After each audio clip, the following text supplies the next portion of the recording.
இந்த வீடியோவில் 5 types of attraction என்ன அப்படின்றத பற்றி பார்க்க போகிறோம். அட்ராக்ஷன் அப்படின்னாக்கா ஈர்ப்பு அல்லது வசீகரம் அப்படின்னு நம்ம சொல்லலாம்.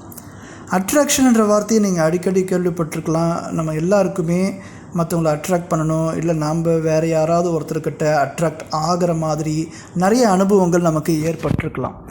ஸோ இப்போ நான் இந்த வீடியோவில் ஒரு 5 வகையான அட்ராக்ஷன் சொல்ல போகிறேன். இந்த 5 வகையான அட்ராக்ஷனை உங்களுடைய லைஃப்பில் நீங்கள் நிச்சயமாக எக்ஸ்பீரியன்ஸ் பண்ணிக்கிறதுக்கு நிறைய வாய்ப்புகள் இருக்குது.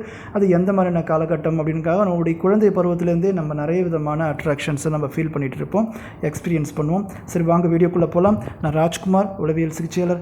சைக்காலஜிக்கல் டெக்னிக்ஸ் சைடெக் தமிழ் மூலமாக சைக்காலஜி சம்மந்தப்பட்ட நிறைய வீடியோஸ் நம்ம டிஸ்கஸ் பண்ணிகிட்டு இருக்கோம். ஸோ அந்த வகையில் தான் நம்ம இந்த வீடியோவில் 5 டைப்ஸ் ஆஃப் அட்ராக்ஷன் என்னன்றதை பற்றி பார்க்க போகிறோம். சரி, முதல் டைப் ஆஃப் அட்ராக்ஷன் என்ன அப்படின்னாக்கா பிளாட்டோனிக் அப்படின்னு சொல்லக்கூடியது.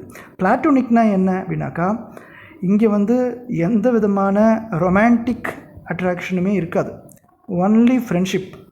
பிளாட்டோனிக் அப்படின்னாக்கா நட்பு, ஃப்ரெண்ட்ஷிப். இங்கே கிளியராக 2 பேருக்குள்ள அந்த அட்ராக்ஷன் எப்படி இருக்குன்னா நட்பு ரீதியாக மட்டுமே இருக்கும். அந்த நட்பு ரொம்ப ஒரு க்ளோஸ் ரிலேஷன்ஷிப்பாக இருக்கும், நல்ல ஒரு ஃப்ரெண்ட்ஷிப்பாக இருக்கும், டீப் ஃப்ரெண்ட்ஷிப்பாக இருக்கும். ஆனால் அங்கே ரொமான்டிக்கு வேலையே கிடையாது, அங்கே ரொமான்ஸே கிடையாது, ஃப்ரெண்ட்ஷிப் மட்டும்தான் இருக்கும். அதான் பிளாட்டோனிக். இதுவும் ஒரு வகையான அட்ராக்ஷன் தான். அட்ராக்ஷன் இல்லாமலாம் நம்ம அவங்களுக்காக நிறைய விஷயங்கள் பண்ணுறோம், நமக்காகவும் நிறைய விஷயங்கள் பண்ணுறாங்க. நமக்கு பிடிச்சிருக்கு, அவங்களுக்கு நம்ம பிடிச்சிருக்கு, நமக்கு அவங்கள பிடிச்சிருக்கு, 2 பேரும் சேர்ந்து ஒரே விஷயங்களை பண்ணுறோம். சரியா? ஸோ இந்த ஃப்ரெண்ட்ஷிப்பும் ஒரு வகையான அட்ராக்ஷன் தான். அதுக்கு பேர் பிளாட்டோனிக். இப்போ 2வது விஷயம் பார்ப்போம். 2வது விஷயம் என்னன்னாக்கா சென்சுவல் அப்படின்னு சொல்லக்கூடியது. இந்த சென்சுவல் அப்படின்றது என்னென்னாக்கா சிற்றின்பம் சார்ந்த ஒரு வகையான ஈர்ப்பு அல்லது வசீகரம்னு சொல்லுவோம்.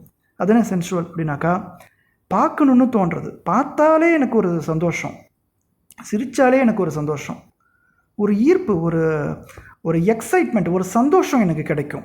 ஒருத்தவங்களோட பேசுகிறதுக்கு அங்கே நட்பு கிடையாது, அங்கே ஃப்ரெண்ட்ஷிப்லாம் கிடையாது. அப்படி பார்த்தாலே எனக்கு ஒரு மகிழ்ச்சி, அவங்க சிரித்தாலே எனக்கு ஒரு மகிழ்ச்சி, அவங்க செய்கிற சில ஒவ்வொரு விஷயமும் எனக்கு ஒரு மகிழ்ச்சியை கொடுக்குது, எனக்கு ஒரு குதூகலத்தை கொடுக்குது, ஒரு ஆனந்தத்தை கொடுக்குது.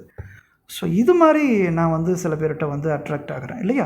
ஸோ இந்த மாதிரி நான் அட்ராக்ட் ஆகிறதுக்கு பேர் தான் இருக்கா சென்சுவல் அட்ராக்ஷன் அப்படின்னு சொல்லக்கூடியது. இது மாதிரியான விஷயத்தையும் நம்ம லைஃப்பில் நம்ம எக்ஸ்பீரியன்ஸ் பண்ணிப்போம். 3வது விஷயம் பார்ப்போம், ரொமான்டிக் அட்ராக்ஷன் அப்படின்னு சொல்லக்கூடியது. ரொமான்டிக் அட்ராக்ஷன்ன்றது காதல். ஸோ இங்கே ரெண்டு நபர்களுக்குள்ளே ஒரு காதல் ஏற்படுது. இது ஒரு வகையான ஈர்ப்பு தான், ஒரு வகையான வசீகரம் தான். இங்கே இவங்க கல்யாணம் பண்ணியிருக்கணும் இல்லை கமிட் ஆகிருக்கணுன்ற அவசியம் கிடையாது. ஆனால் 2 பேருக்குள்ளே நட்பும் கிடையாது, 2 பேர் பேசி பழகிட்டதும் கிடையாது, 2 பேரும் பெரிய அன்பெல்லாம் பரிமாறிக்கிட்டதோ, இவங்களை பற்றி அவங்கக்கிட்ட விஷயத்தையோ இல்லை அவங்களோட விஷயத்தை இவங்ககிட்ட சொன்னதோ கூட கிடையாது, அதிகம் பேசிக்கிட்டது கிடையாது, அதிக நேரம் பழகினதும் கிடையாது. ஆனால் 2 பேருக்கும் ஒரு ஈர்ப்பு ஏற்பட்டுரும். இது சென்சுவல் மாதிரி கிடையாது, ஒருத்தர் ரொம்ப ரொம்ப பிடிச்சிருக்கு, விரும்புகிறாங்க, அது ஒரு காதலாக மலர்ந்து போச்சு.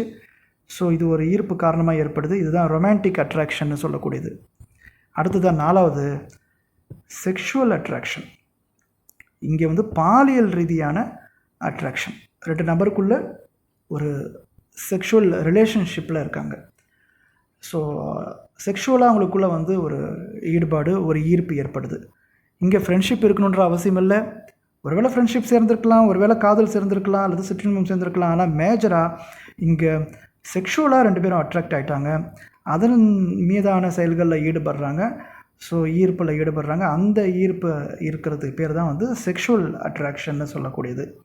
அடுத்தது அதாவது உடல் ரீதியான அல்லது பாலியல் ரீதியான.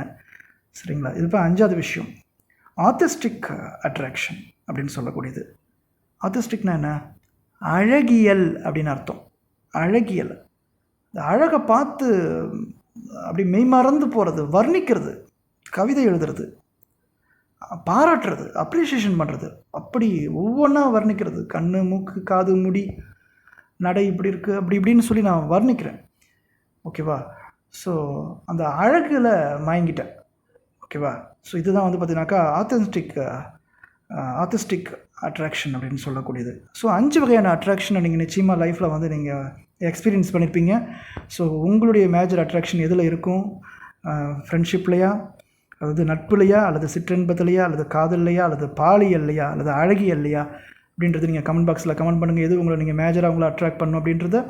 ஸோ இது உங்களுடைய எக்ஸ்பீரியன்ஸை இது நீங்களே திரும்பி பார்க்குறதுக்கு இந்த வீடியோ வந்து உங்களுக்கு பயனுள்ளதாக இருக்கும்னு நினைக்கிறேன். நான் ராஜ்குமார் விளைவியல் சிகிச்சையாளர். சைக்கலாஜிக்கல் டெக்னிக் சைடெக் தமிழ் மூலமாக நம்ம வீடியோஸ் பார்த்துட்ருக்கோம். அந்த வீடியோ உங்களுக்கு பிடிச்சிருந்துனாக்கா லைக் பண்ணி வச்சுக்கோங்க. நீங்கள் எந்த நபர்கிட்ட எந்த மாதிரியான விஷயங்களை அட்ராக்ட் ஆகிருக்கீங்க அந்த நபருக்கு இந்த வீடியோவை நீங்கள் அவங்களுக்கு ஷேர் பண்ணுங்கள். இந்த வீடியோ சேனலுக்கு புதிய இருந்தாக்கா சப்ஸ்கிரைப் பண்ணி வச்சுக்கோங்க. மேலும் நிறைய வீடியோஸ் உங்களுக்கு அப்லோட் பண்ணுறேன். தேங்க்யூ ஃபார் வாட்சிங்.